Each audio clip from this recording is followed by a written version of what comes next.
Bom pessoal, olá a todos, mais um vídeo vlog, tá? Uma atividade no canal, você já sabe, né? Quem puder já vai deixando o like aí que vai estar ajudando, tá?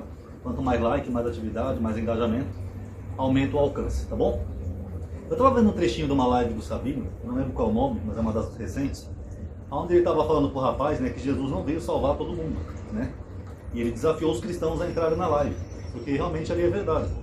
Quando você pega a Bíblia e começa a ler conforme os autores escreveram, especialmente o Novo Testamento, você vê que o que está escrito ali no Novo Testamento era tudo para o povo daquela época, para os judeus. Não era para o não judeu, né, que a gente chama popularmente de gentil. Na verdade, era para eles mesmo. Tem um episódio no Novo Testamento, por exemplo, que tem uma mulher estrangeira, acho que é Síria Fenícia, e ela fica implorando a ajuda de Jesus e Jesus simplesmente ignora ela. Aí quando os apóstolos perguntam por quê, né, por que não despede logo essa moça e tal, ele fala, eu fui enviado somente para as ovelhas perdidas da casa de Israel. Para as ovelhas perdidas. Não era nem para os judeus que estavam em Israel, era para os judeus da diáspora. Porque ovelhas perdidas é uma expressão que significa aqueles judeus que foram para outros lugares, judeus helênicos, como por exemplo Roma, Babilônia, Alexandria, etc. E eles não voltaram para Israel. Mas havia uma promessa, uma esperança messiânica, de que quando o Messias viesse, ele ia trazer de volta esses judeus para Israel. Ia voltar a ser tudo um povo só, como era na época dos reis. Então era isso que Jesus falou. Eu fui enviado somente para as ovelhas perdidas da casa de Israel. Em nenhum momento Jesus falou que foi enviado para o não judeu. E aí, como é que fica? Então, tecnicamente, não era para ninguém ser cristão. Porque a gente nasce no Brasil, a maioria aqui não tem origem judaica, então nós não somos ovelhas perdidas. Não é meio louco isso daí? Aí teve até um rapaz lá debatendo com o Sabino, que ele argumentou usando um versículo de João, onde Jesus fala assim, eu tenho ainda outras ovelhas que não são deste aprisco, mas elas ouvirão a minha voz e não sei o que. O rapaz entende que esse versículo, Jesus está falando de gentios. Olha, professor, aqui são gentios, tá vendo? Jesus falou que tem ovelhas que não são desse aprisco aqui de Israel. São gentios. Mas na verdade não, ali tem o mesmo contexto de Mateus. São ovelhas perdidas da casa de Israel. Porque no versículo seguinte, ele fala assim, e elas tornarão para cá. Eu darei minha vida, não sei o que, e elas retornarão. Ou seja, se elas vão retornar, é porque elas saíram daquele aprisco de Israel. São as ovelhas perdidas. Pegue, por exemplo, a epístola de Tiago. Logo na introdução da carta, ele fala, aos irmãos da dispersão, saudações, Tiago, não sei o quê. Para quem que Tiago está escrevendo? É para os não-judeus? Não. Ele é bem claro ao dizer, aos irmãos que estão dispersos, ou seja, as ovelhas perdidas da casa de Israel. Então, quem que era para ser cristão? Só eles, não a gente. Aí alguns argumentam assim, não, amadinho, mas Paulo falou que a rejeição veio sobre Israel para que os gentios se convertessem, entendeu? Porque Deus quer salvar todos quanto puder salvar. Por isso que os judeus rejeitaram a Jesus. Paulo falou isso. E por isso que Paulo, amadinho, pregava para os não-judeus, para os gentios. Só que tem um problema aí também. Paulo não pregava para o não-judeu. Ele pregava basicamente para o judeu da diáspora. Tanto que os primeiros cristãos, eu até mostrei naquela série da patrística que eu estava trabalhando aqui com vocês, que os primeiros cristãos eram judeus que viviam nesses lugares, Roma, Alexandria, etc., e se convertiam ao cristianismo. Eram judeus dispersos. Judeus que tinham se tornado helênicos, ou misturado sua cultura, moravam fora de Israel. Era para esses que Paulo pregava. Tanto que você pode ver na sua Bíblia, tanto no livro de Atos quanto nas epístolas de Paulo, que ele sempre ia nas sinagogas pregar. Sinagoga é coisa de não judeu? Não. O próprio termo gentil significa isso, judeus dispersos. Tanto que a Galileia onde Jesus nasce, né, é chamada Galileia dos gentios.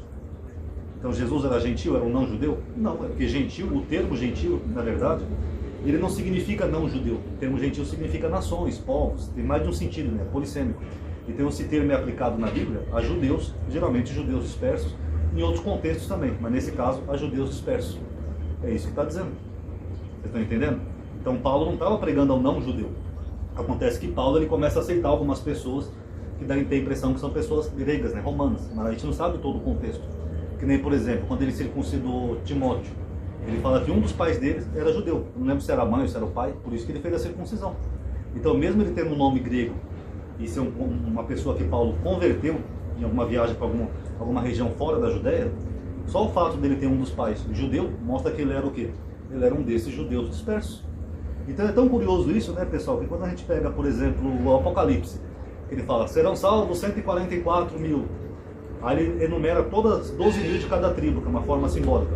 Da tribo de Dan, 12 mil. Da tribo de Manassés, 12 mil. Da tribo de Efraim, 12 mil, etc.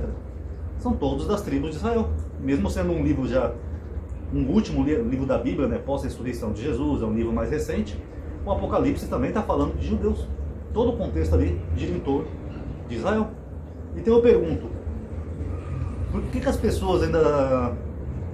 Como o cristianismo se expandiu tanto, né, digamos assim, e os cristãos, além de quererem converter todo mundo, eles estão querendo converter todo mundo a uma religião que nunca foi criada para eles.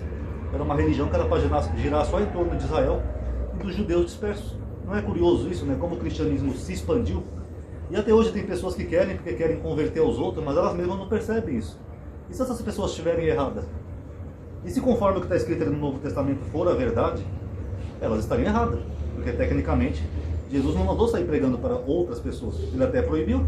Quando ele envia os 12, ele fala, não entre pela aldeia dos samaritanos e nem siga o caminho dos gentios. Ou seja, não era para pregar para os não-judeus. Era para pregar só para o judeu ou aquele judeu disperso. Não é curioso isso?